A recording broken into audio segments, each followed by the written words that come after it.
My name is Mandy Albrecht. I'm the chair of this year's VIP Distinguished Speaker Series. The VIP Distinguished Speaker Series is one of the many programs put on by the Undergraduate Business Council of the Red McCombs Business School. Today we are joined by Dean Gilligan, Dean of Red McCombs Business School, and Mr. Roland Swenson, CEO and co-founder and managing director of South by Southwest. We will begin tonight with an interview between Dean Gilligan and Mr. Swenson. Then we will open the floor to a Q&A from the audience. As a reminder, today's event will end promptly at 6:30. We would greatly appreciate it if you would avoid using electronic devices and from leaving early. Mr. Roland Swenson is a founding partner and is managing director of South by Southwest Conference and the festival in Austin, Texas. South by Southwest will mark its 28th annual event in March of 2014. He is an Austin native. Swenson attended the University of Texas, where he became involved as an artist manager and indie label owner, producer in Austin's Fable music scene of the late 1970s. After switching careers by joining the staff of the Young Austin Chronicle weekly newspaper in 1984, Swenson eventually found the opportunity to meld both careers with music and media aspects of launching a new event, South by Southwest Music. South by Southwest also hosted respected film festivals, influential interactive media conferences, and the newest addition to the South by Southwest family, South by Southwest EDU and South by Southwest Eco, along with many other events. Please help me welcome Dean Gilligan and Mr. Swenson.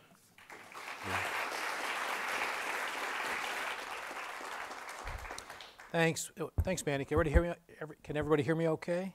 It's good, it's turned on. Well, welcome. Thank you all for attending today's VIP speaker event. Roland, thanks a lot for coming by. Thank you for asking me. Yeah, did any scary feelings come upon you as you come back on campus? Yeah, I felt like that. I never did turn in that paper. Yeah. You never escape your college campus life, do you? What I typically do early on is ask a lot of questions about the early phases of your career and what the things you did to establish the values that you take forward now. So what I want to do is ask kind of an odd question. And what was your first job and what did you learn from it? My very first job was selling Tyler roses on the street for $1 a dozen. And I made 15 cents on every dozen. Mm-hmm. And I learned a lot of mostly how to upsell. You know, 1 dozen, that's not really enough. You know, you really need two. Maybe 3. And they're just $1. What'd you learn from that job? Patience. I think sometimes I think that jobs. Well, school prepares you to like sit in one place and you can't leave. You know, so. That was definitely the case with my rose job. Mm-hmm. I was there, and there was no breaks. So, where was your location? One of them was over where St. Gabriel splits off from Lamar, and then the other one was at Duval and 38th Street. Maybe someone in this audience. Those were the two hot rose spots. But I don't see them doing that anymore. I think that's one of those dead jobs like travel agent or something. It's been institutionalized, yeah. Were you good at it? What set you apart from other rose salesmen in town? I think my ability to upsell. You start out with a tub that would have like a dozen, 144. Yeah. And so I could go through 3 or 4 tubs a day sometimes. So where'd you get the sales gene? Were you born with that? My dad was a salesman, and I guess I sort of picked it up from him. Yeah. Is that, what would you, we honestly don't do as good a job at sales training at a school like this as we could or should do. What's your take on that? Is that a very important skill that students ought to pick up? Or is that something that you ought to stick to if you're good at it? Or the salespeople that work for me, I kind of treat them like thoroughbred horses. They're very skittish and can stumble over you if you're not careful. I kind of think good salesmen are born, not made. Mm-hmm. But I mean, there's certainly, discipline is the biggest part of it. It's just picking up that phone one more time and calling that person that has ignored you so many times before. Got it. Who do you admire the most, say, personally and professionally? Well, gee, there's a lot of people. I guess, an early hero of mine was LBJ. Mm-hmm. who I was a history major among many of the majors I had while I was at UT, and when I read the Robert Caro books, I was out of school by then, but that really ignited my interest in him, and I'd actually met him once with my mother, so that was like, I guess, the only president I've ever met. Mm-hmm. How about professionally, people in the business world or in the convention business?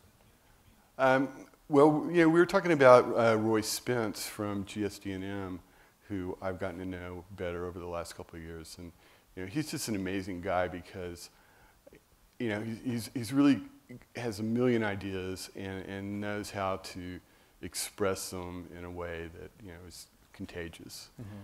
And one of the things he told me was that he'd never taken on a client for the money. He had to believe that they believed in their product, that their product was helping people. Mm-hmm. And then he went down his list of pretty big companies that were his clients, and he explained how they believed they were making the world a better place. Mm-hmm. Got it. So you've had a long and distinguished career, and we're going to talk a little bit more about that in a minute, but are there things that you haven't mastered that you'd like to yet that pertain to the responsibilities of your job? Well, for me, I think it's a daily fight to be disciplined and not procrastinate. I think mm-hmm. that's my big challenge in life, and mm-hmm. I found fear to be a really good motivator. Fear of making payroll, those kinds of things? Just fear of the results of not doing what you're supposed to do. Here are a couple hard questions, right? What is your greatest accomplishment? I think it really is, learning to get over fear and put myself out there. Because I'm a pretty introverted person, and my father died when I was 13, mm-hmm. and so I sort of had this view of life as you were sort of stuck with what happened to you, and you just had to deal with it. And somewhere in there, I figured out that I could actually change my life, if I could find, the strength and the courage to do things that didn't come naturally to mm-hmm. me. And that is really what led me to doing South by Southwest, because it wasn't like there were a lot of people going, yeah, we really need something like this, you should start it. Mm-hmm. In fact, it was quite the opposite. A lot of people told me, like, that's a crazy idea, nobody's going to go to that, nobody wants that, nobody needs that, but I was undeterred. That putting yourself out there, overcoming fear, does that happen gradually, or is that something you made a conscious decision to overcome? Or? Well, in particular, when I started South by Southwest, and it started coming together, I made this very conscious decision that, and I had many opportunities in my life, and I was able to do a lot of really kind of interesting, cool things, but none of them ultimately were very successful. Mm-hmm. And when the opportunity to do South by Southwest came along, I vowed to myself that I would crawl over how many bodies I had to crawl over to make the thing succeed, that I would not take no for an answer, I would not let anybody stop me. Mm-hmm. And I would not leave anything undone mm-hmm. that I could possibly do to make it work. And I think that was really the first time in my life that I attacked something with that kind of tenacity. Mm-hmm. Mm-hmm. And it paid off. Why did South by Southwest emerge as that thing for you, the thing you were going to be passionate and undeterred about? I just had a vision for it, I could imagine it, mm-hmm. I could see it, and so it was really just explaining it to other people. Did you think it was fulfilling a need out there? Or? I did, because I'd worked with all of these musicians and bands and seen, some really talented people just hit their head against the wall over and over and over again because they lived basically in the middle of nowhere, which was Austin, Texas in the 1970s. Mm-hmm. If you went to New York or California and said, I'm from Austin, Texas, they would say, oh, do you have a horse? Mm-hmm. Or do you have a gun? That's what they thought about people from Texas. So, mm-hmm. So I felt like if we could get the media, if we could get the entertainment businesses to come here and see the remarkable talent on display in nightclubs across the city every night, that would help those acts, get a leg up in their career. And it's clearly done that.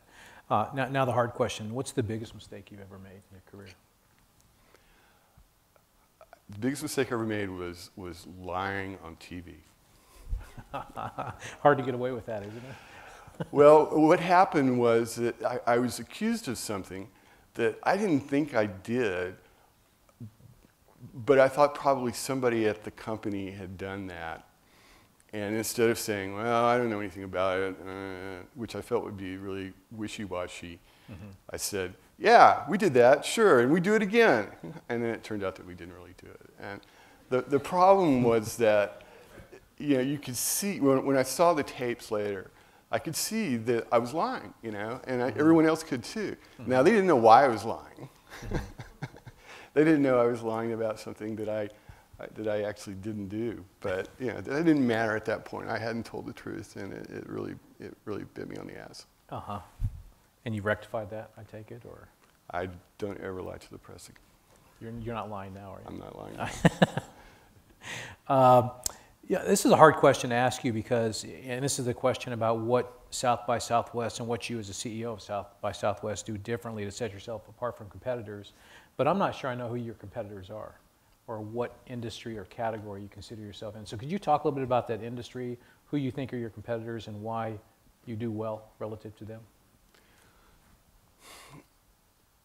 I think at this point our longevity gives us a big leg up on anybody that wants to come along and try to start something anywhere close to what we're doing. And it's hard to get out. I always tell people that doing the first one is easy. It's the second one that gets really hard, and the third one gets even harder, and the fourth one, well, that's a whole other story. So a lot of people have come along, launched something like this before, and it would usually peter out after a couple of years. And I think so much of it is timing, and we were just at the right place at the right time with the right idea with the right group of people. And it was a real interesting time. It was, we were right on the cusp of the, the personal computer age. Desktop publishing was just getting started. Email was being whispered about. The information superhighway was just down the road a little bit. And so when we came along and kind of got, our feet planted, and then all of these new outlets became available to us, we really were able to maximize our use of those. So, and the fact that we diversified and expanded beyond music to include film and what we called multimedia at the time, and then changed to interactive, made us a really unique beast. And that just came from conversations we were having in the early 90s, just trying to figure out what is entertainment going to be like in the 21st century? What is information dispensation, going to be like? And we didn't really know, but we figured that there would be music, there would be movies and TV, and we knew this computer thing. There was something to that, we needed to be on top of that, and so that's why we did it, and it paid off in a big way. Yeah, so I'm guessing though that you couldn't have envisioned what it's turned out to be precisely. No, not really. I mean, I knew it could be a big and influential event. I knew that pretty early. Yeah. But I couldn't imagine, the instantaneous nature of social media and the ability of the World Wide Web to distribute entertainment. Everybody's familiar with South by Southwest, right? You've all been, and I'm presuming that's the case. All right. And in terms of the history of the event, I mean, great things have happened there, right? Like Twitter was rolled out there, and other activities, and other great companies were born there. Is that still going to be the case? Is next year South by Southwest going to give birth to a prominent company? I think there's always somebody lurking somewhere that's about to do something really great at South by Southwest. Yeah.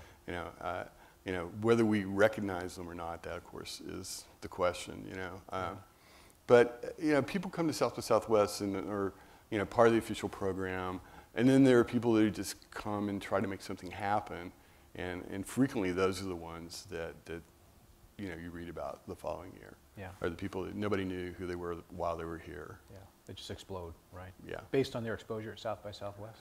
It's just like everything. It's personal connections. They meet someone here who can help them. Yeah. And that's what we try to do, is to create an environment where people who can help each other, meet each other, and make things happen. Got it. So I want to talk about your company now.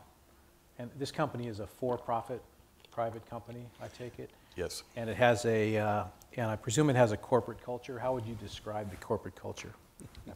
They started laughing right away, so did you. Weird, yes. It's very organic.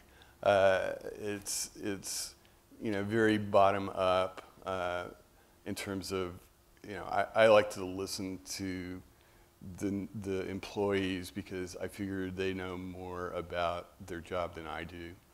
And that, I think that's one of our strengths. It also creates problems too. And you have 130 employees, more or less, right now? Something like that, yeah. As best as you can recollect. Yeah. Is that accurate? Kind of accurate? Yeah. More or less. You don't know. It's kind of a rolling number because what we do is we bring on what we call seasonal employees, and sometimes they'll start in the fall, or sometimes they'll start in January. So by the time we hit the event, then we're probably pushing like 200 people. Yeah, so your company's changed dramatically over the past 10 years just in terms of the number of people in the organization. Yeah, we've probably almost doubled in the last 5 or 6 years. So how have you made the transition or learned to make the transition from a hands-on manager that makes a lot of decisions to one that delegates and listens to other people? Well, fortunately, along with my constant battle with discipline, I still remain kind of lazy. So it's easy for me to delegate. If I can find someone who wants to do something, I'm usually happy to have them do it. Yeah. I'm not a micromanager. I don't feel like, I always have the best way to do everything. I might know the best way, but, I like to let people figure things out for themselves because often I'm surprised, with what they come up with. Yeah. Now, I don't get the sense that you have a corporate culture where people clock in and come in at 8 and leave at 5. No, it's not really like that. I mean, there's two South by Southwest. There's the one that happens during the day with the people who come to work on time and leave, when the clock hits, 6 o'clock. We're open from 10 to 6. This is my retail background. And then there's the people that just stay there and do stuff until the wee hours. And those two sides of the company are very different. And I enjoy both of them. It's not like the people that just come during the day aren't productive. It's that's just how they live. Right. The people that are coming in late and staying really late, tend to be some of the more creative people. Although I would just assume they came in early, but I don't make them because they work so hard. We talked earlier about some of the moral dilemmas you face as a business owner in your company, but I want you to talk more broadly about what you view as to be the social responsibility of your company, because it is a big convening organization that brings all sorts of people in from around the world, and typically you want to see certain kind of values respected in the way that people interact. How do you think about what your social obligations are as a company? Well, I've always preferred to, be judged by our actions more than our rhetoric. So, we don't talk a lot about, social justice or saving the world, but we try to do things that we think are important. I think an example of that would be South by Southwest Eco, which is the event that we started. We just did our 5th one.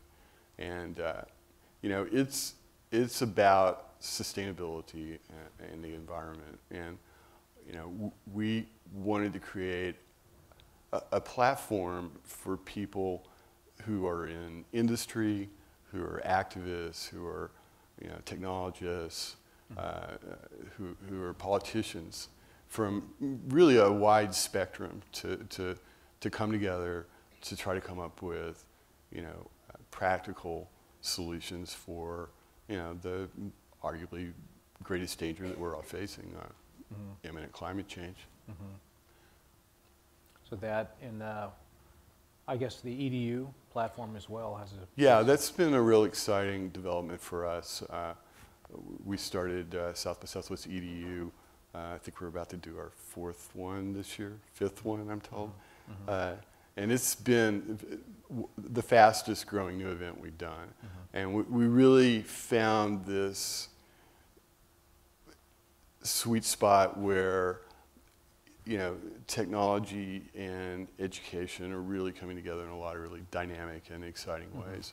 And, you know, a lot of it, you know, I'll give Rick Perry a lot of the credit for saying, you know, out loud that, you know, the days of the textbooks are limited.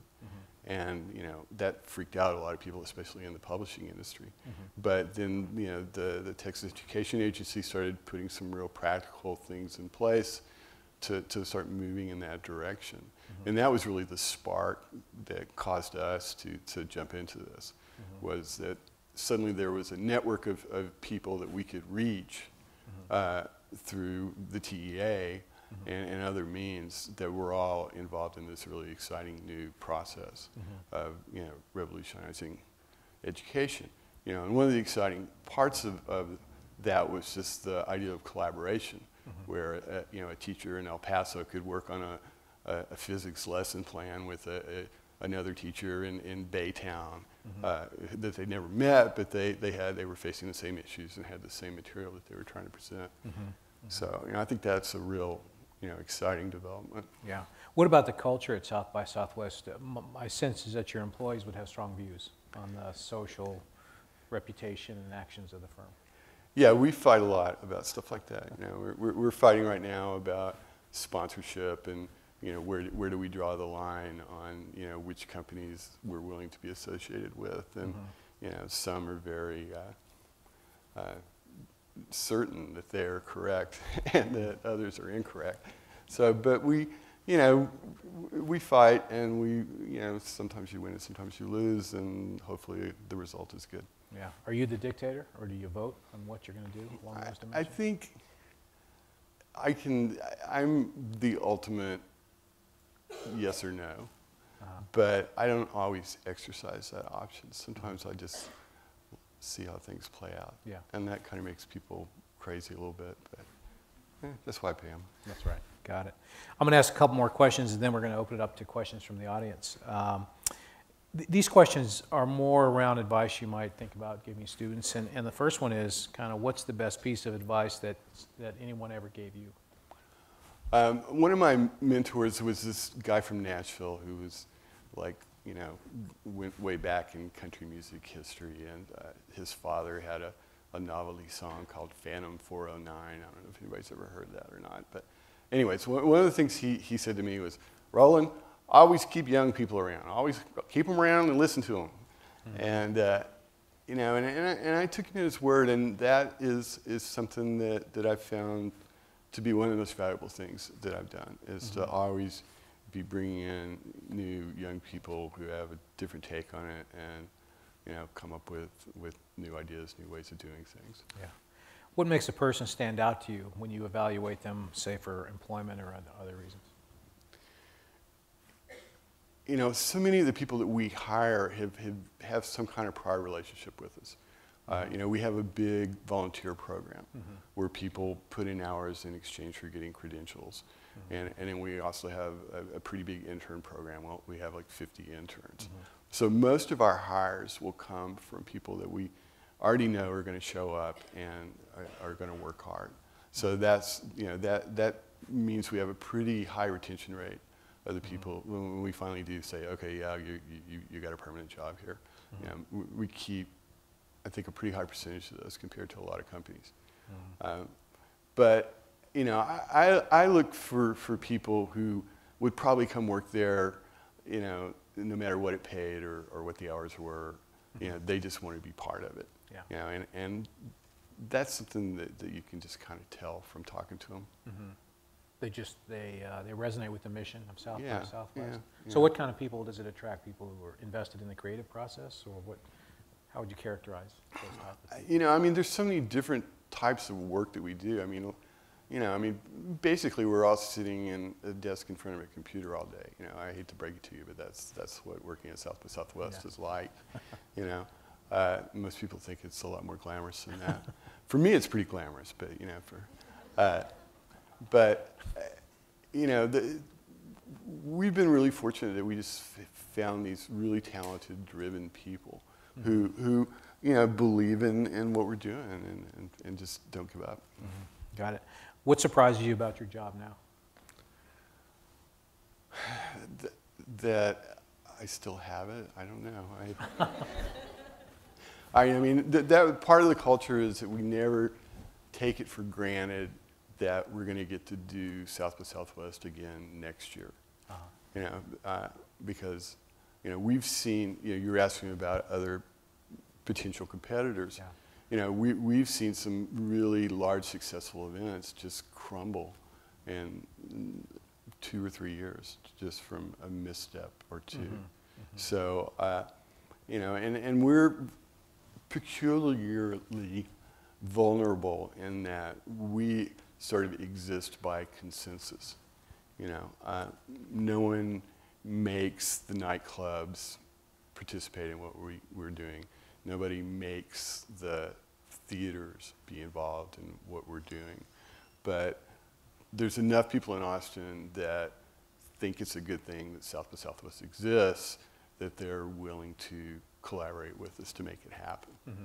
And you know, so there's a relationship with a lot of different parties, not just in Austin, but really around the world. And you know, if we violate that trust, then you know, it could all go away very quickly. Is there anything you would change about your job or the South by Southwest model to ensure its preservation? You know, I mean, we're changing all the time, so I don't really know how to answer that. Yeah, nothing in particular. Everything. I want to change everything tomorrow. Well, I'm going to turn it over to the audience, and we're open for questions. If you could just tell us your name, maybe, that would be great.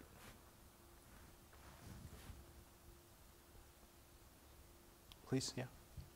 My name is Gina Thompson.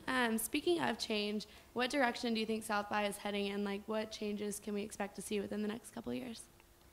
Well, one of the exciting things about our interactive event is that there are all these different tracks within it that are like sub parts of it. And you know, one of the things, and these are sort of organically growing on their own, and then we become aware of them and then try to, you know, nurture them. You know, the EDU event sort of came from that background. You know, there was a lot of educators that were coming to South by Southwest Interactive, and we were doing more and more, you know, panel discussions and events for them until we got to the point where, you know, it was time to create an event just for that. But you know, in addition to that, we've got a lot of content on healthcare, particularly information technology for healthcare. And you know, there's a couple of thousand people from that industry that come, and they have, you know, their course of activities that they follow. Space exploration has been a big growth area for us, and you know, we had Elon Musk as one of our keynotes a couple of years ago. NASA has been coming every year with, you know, bringing all kinds of interesting displays, and people that are involved in the commercial space industry. So that's a really exciting development. Food has become a big part of what we're doing. You know, everything from chefs to, you know, agriculture is developing very quickly. Thank you. Hi, my name is Miriam. I'm also a history major here, actually. So I have a question for you a little bit on the business side of it. So I know you guys work a lot with sponsors. So in my marketing class, we always talk about, you know, how we differentiate ourselves and how we talk to people that we sell our product to. So in a way, you're selling your conference to the sponsors. So what are some of the things that you guys market to your sponsors? Well, one of the things that you know, I always tell people is that, you know, we don't get to decide who's going to come to South by Southwest.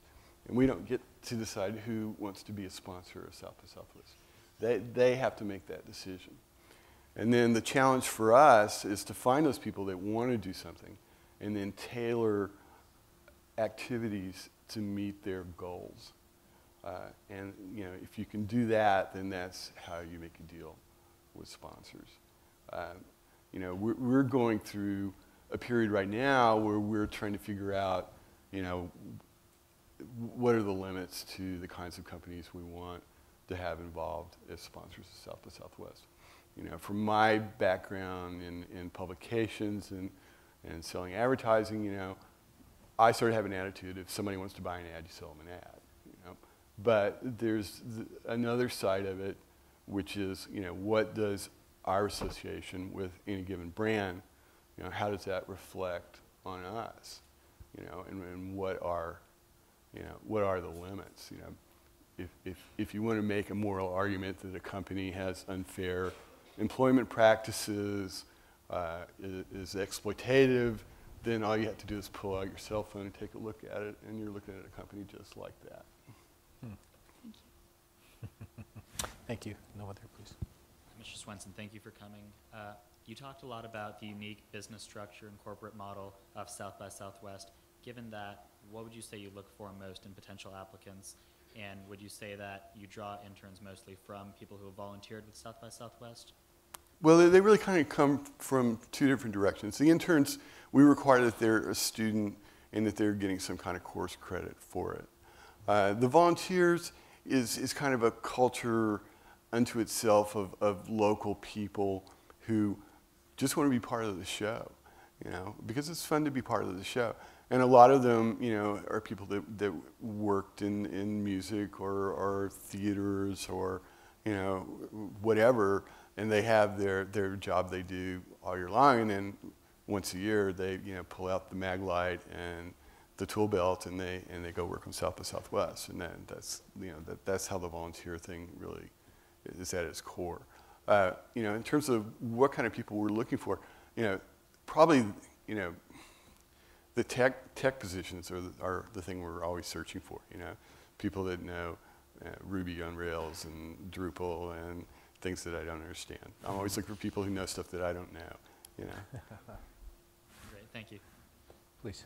Hey, Carl, I'm getting my MBA here. My question is about scalability. How were you able to scale the business and keep, you know, its core message true, be able to facilitate the service you give to artists and to startup founders in the same way that you did when you were smaller? Well, you know, sure, that's been the big challenge. I mean, part of it is we just keep adding more and more people to work on it every year. You know, and I think people's expectations, you know, have to be managed about, you know, what they can accomplish at South by Southwest. And that, I think, is part of scalability, is managing expectations. Okay, thanks. Could you say more about that? What are people, what expectations are off when you talk to people about this? Well, you know, I mean, it used to be that every band thought that they would come to South by Southwest and they'd automatically be signed to $1 million record deal.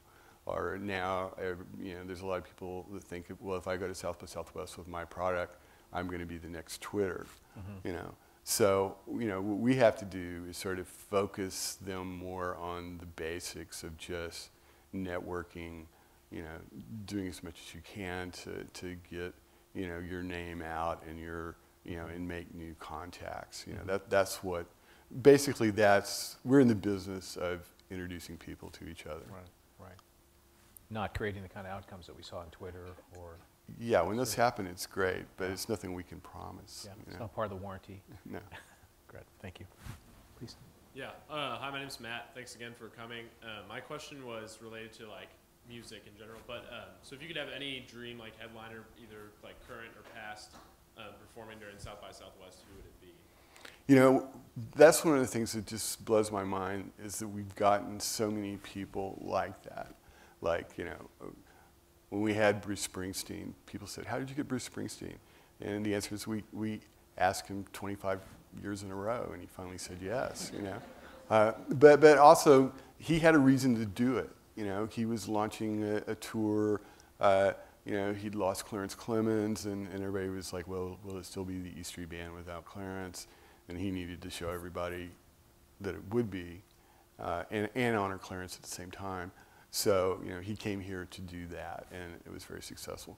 You know, if you told me that Prince was going to come and play at South by Southwest, I would have said, you're crazy, that's never going to happen, but yet he did. Mm-hmm. And then everybody said, oh, he's only going to play an hour, and he played 3 hours, and we would not have dragged him off stage, but we almost needed to. Mm-hmm. You know, so, you know, we've been super, super lucky to get so many acts like that who, for whatever reason, you know, end up at South by Southwest. Now, do we still have ones that we chase after? Sure. I want David Bowie really bad. You know, I love him, you know, but does he have a reason to do it? And I don't think he does right now, but maybe he will next year. Thank you. Who else is on your dream list? James. He's blanking. I saw this thing, and I shouldn't even say this out loud, but I read this story about the Rolling Stones played this festival in Reading that has been going on for like 30 years. They never played it before. And they asked him, well, why did you decide to come and play at Reading? And they said, well, they never asked us before. So who knows? So you've asked them for sure. We've started asking them. Good. Good afternoon. My name is Neil Tanner. I'm actually a proud graduate of McCombs. I'm a graduate student here. I had a question regarding discernment. Earlier you talked about when you first were starting South by Southwest, you were met with a lot of resistance as far as, you know, the timing's not right, it's not going to work. You also talked about how timing's a big aspect in business decisions. Have there been other instances where you were met with a lot of resistance and you went with it and it failed? And what did you learn from that? Or did the opposite happen? You were going to go through with something, you were met with a lot of resistance and you pulled out and it was a good decision. Do you have any stories or lessons from that? That's a really good question. It's very long and complicated, but I'll do my best. Okay. Well, an example of the resistance was early in South by Southwest, I started working on trying to make it an international event. And, you know, on the music side, you know, part of it was, you know, how can these acts, how can these artists who have no clout, no connections, how can they, you know, game the system to make it work for them? And I was aware that there were a lot of acts in the United States that were more popular in Europe than they were at home. And they could actually like go over there and tour and play and make records and had an audience, but they never had broken inside the United States. So I felt like, you know, it was important to kind of create those, you know, relationships that could help acts do that sort of thing. So I just started going to events kind of similar to South by Southwest in Europe, and I would just go up to people and start telling them about what we were doing. And after I said South by Southwest about 5 times, and they went, okay, I think I get it, the name. You know, that was that was always a big part of it. Then, you know, frequently they would like patiently explain to me why there would never be a reason for them to go to Austin, Texas for this thing. And that I was obviously a very nice young man, but I was wasting their time. Would you please go away? And so I would say, thank you very much. And then I would just go on to the next person and start my spiel again. And, you know, I talked a couple of people into coming over. And they came over and they said, oh, okay, I get it. And they went back and they told a couple of friends. And they all came back the next year and, you know, repeat 30 times. And in some ways, we're more famous internationally than we are in the United States. Thank you. Sure. I thought he asked a part of that question, though, was, have you ever been pushed off or discouraged from something? And at the end thought that was good. I'm glad someone waved me off on that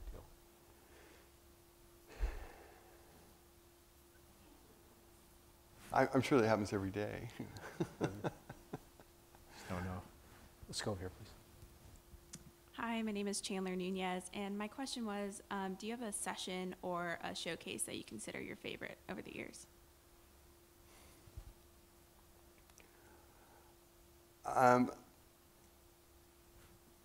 Yeah, I'm not sure exactly how to answer that. I mean, part of it for me is that, you know, and this is something I always tell new employees right before the event was, I hate to break it to you, but you don't get to go to South by Southwest. You know, South by Southwest is not for you. It is for all of these other people that are traveling here. Your job is to make sure that, you know, they get to do what they want to do, not you get to do what you want to do. So after, you know, there's usually some tears and anguish over that. So, you know, that being said, you know, every year I manage to stumble across some new act or even an act I've heard of that really renew my love of music and make me feel like, oh yeah, that's right, that's why I go through all of this, is for moments like this, for myself and hopefully lots of other people. Mm-hmm. Hi, my name is Erin.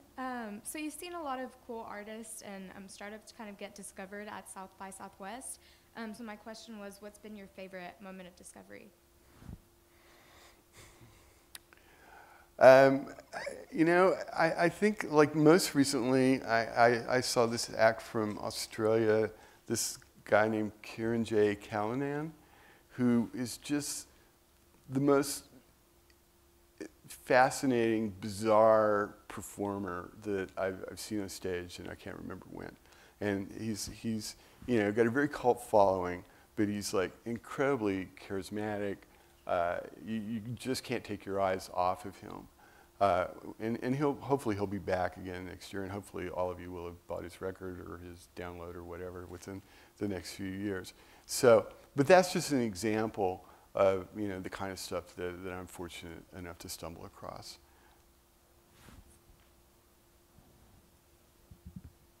Hi, my name's Ryan Yanni. I was just curious, you mentioned earlier that starting up a music festival or conference kind of like South by Southwest can be problematic to people who are getting into the industry. Like you said, maybe after 3 or 4 years they fizzle out. So at what point in the history of South by Southwest do you feel like was the strongest like marketing strategy, or just any point in the history of the firm that really like differentiated you guys and kept you guys relevant and continue to grow over the years? Okay, well, I'll take a stab at this.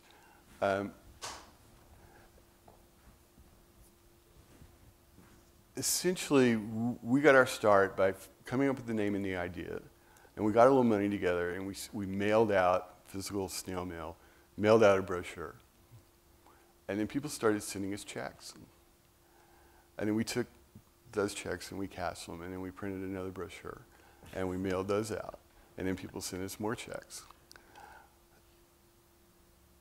And that's basically the history of South by Southwest right there.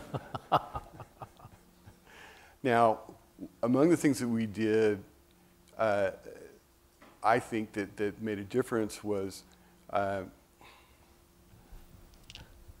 early on we saw the importance of getting a computer on every desk.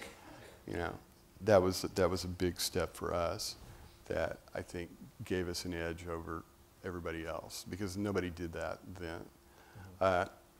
And then a lot of it was stick-to-itiveness. You know, like when we started the interactive event, once again, it was like people like, why are you doing this? You know, we don't need this. There's other people doing this better. What is this all about? But we didn't give up, and we just kept going and kept doing it until finally, you know, it hit its stride, and now, you know, interactive is bigger than the music part of it. So, you know, was that a result of marketing?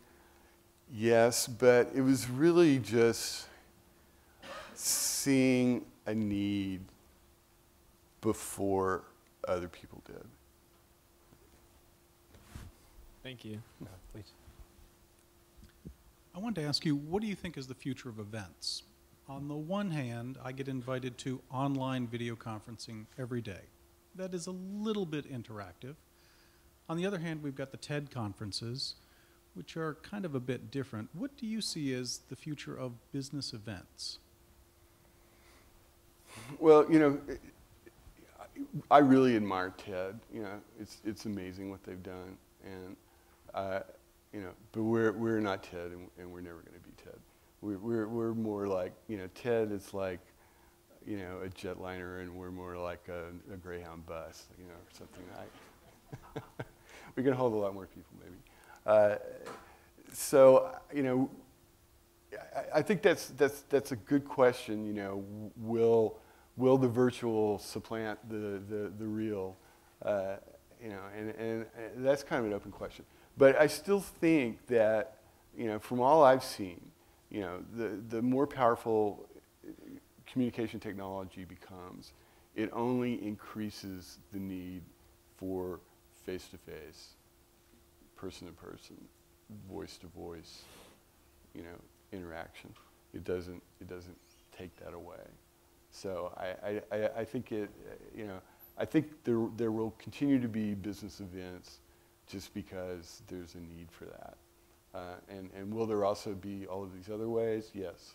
And will they all fit together? I believe so. Please. Hi, my name is Judy. I'm a marketing major here at McCombs. And my question for you is an idea that's really been pounded into our heads is location, location, location. And Austin has recently earned the title of the live music capital of the world. Before you in some of your answers, you said Austin, Texas was a deteriorative factor to some of these other companies or people that you want to bring in. Do you think it's the same now? And how does the city, Austin, Texas, affect your branding, and how your branding has affected Austin? Well, it's very intertwined. You know, I think, you know, I'm certain that South by Southwest could not have started and succeeded really anywhere else besides Austin. You know, the culture here has always been, you know, open to new things. You know, and this, it's, you know, a lot of this goes back to the 19th century, in that, you know, Austin was created. You know, it didn't, you know, it was a compromise. They didn't want to have the capital in Dallas or Houston, so Stephen F. Austin owned a lot of land here, so he thought it was a good idea to put the capital here. You know, so everybody from Austin has always been from out of town for the most part, and that made it a party city. You know, the legislators came here and they partied. The students came here and they partied. You know, the Army, you know, Custer's, you know, house is over here. You know, they came here and they partied. You know, so Austin, even, you know, when I was a kid and there were only a couple 100,000 people living here, had a very outsized number of bars, restaurants, gambling joints, brothels, you name it. You know, it was a big party town, and it still is, in not those same ways necessarily. So, and it's always been a very cosmopolitan city, and a lot of the credit goes to the University of Texas, who have brought brilliant people from all around the world here, you know, for over 100 years.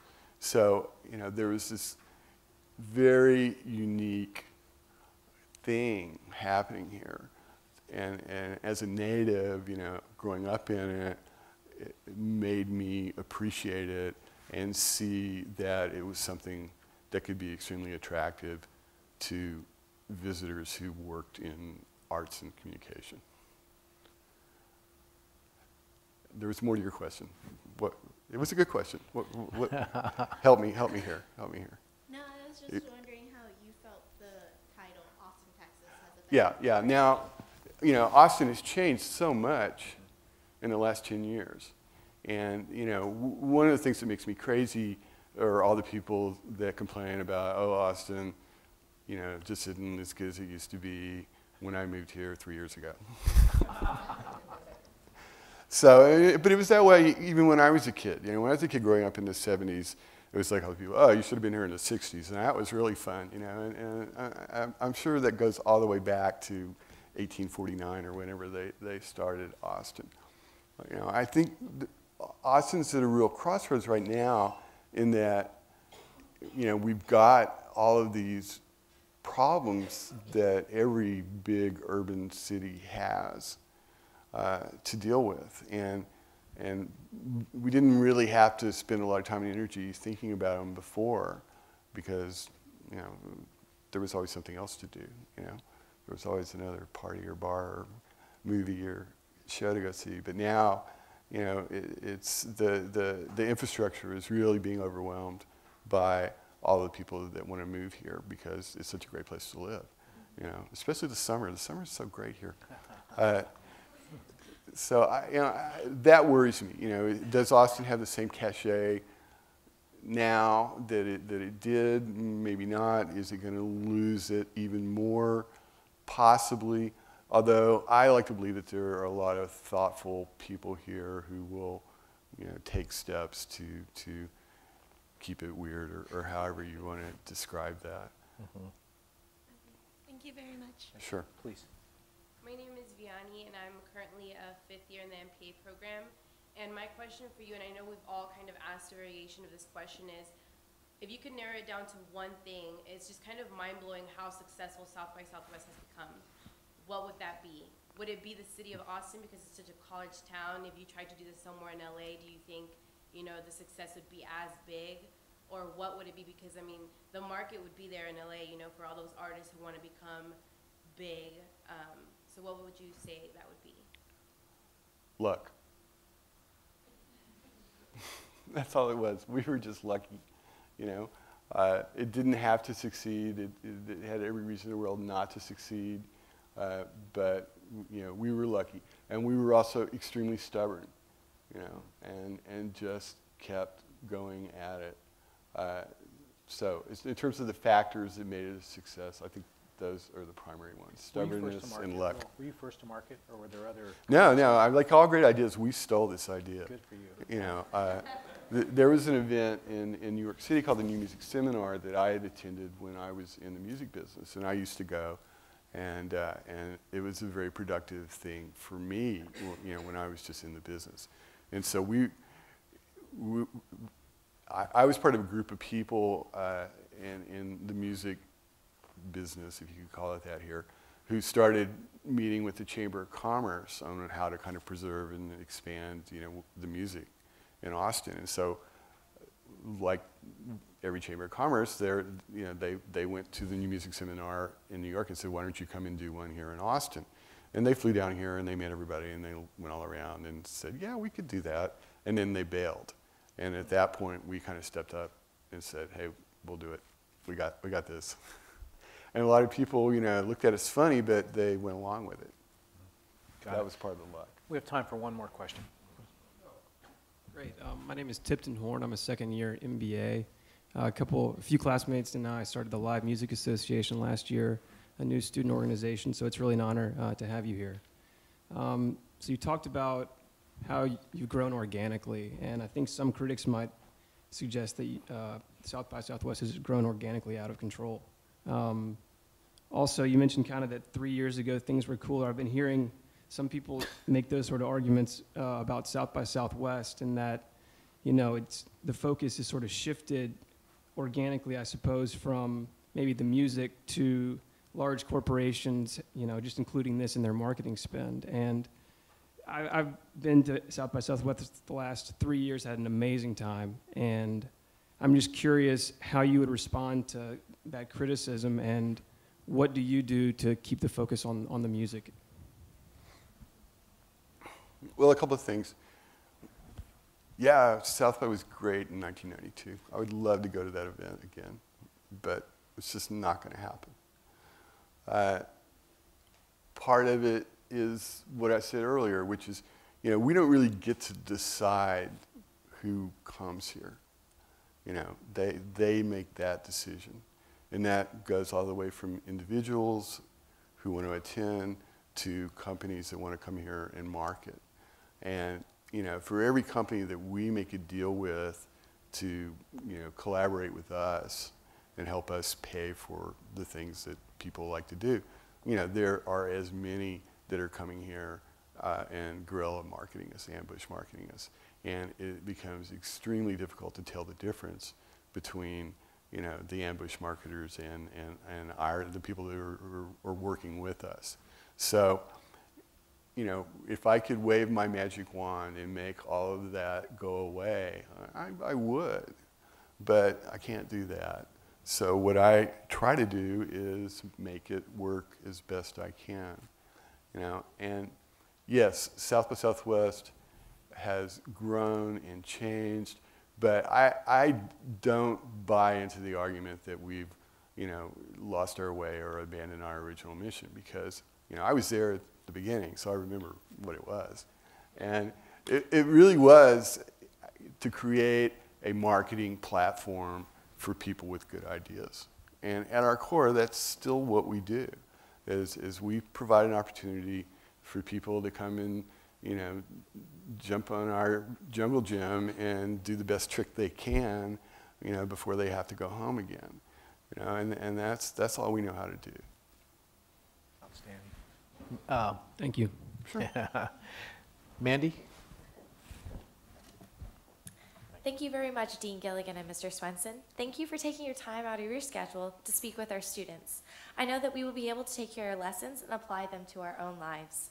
As a token of our appreciation, the Undergraduate Business Council would like to present Mr. Swenson with his own personalized Stetson cowboy hat in recognition of your participation in the VIP Distinguished Speaker Series. All right. Go ahead.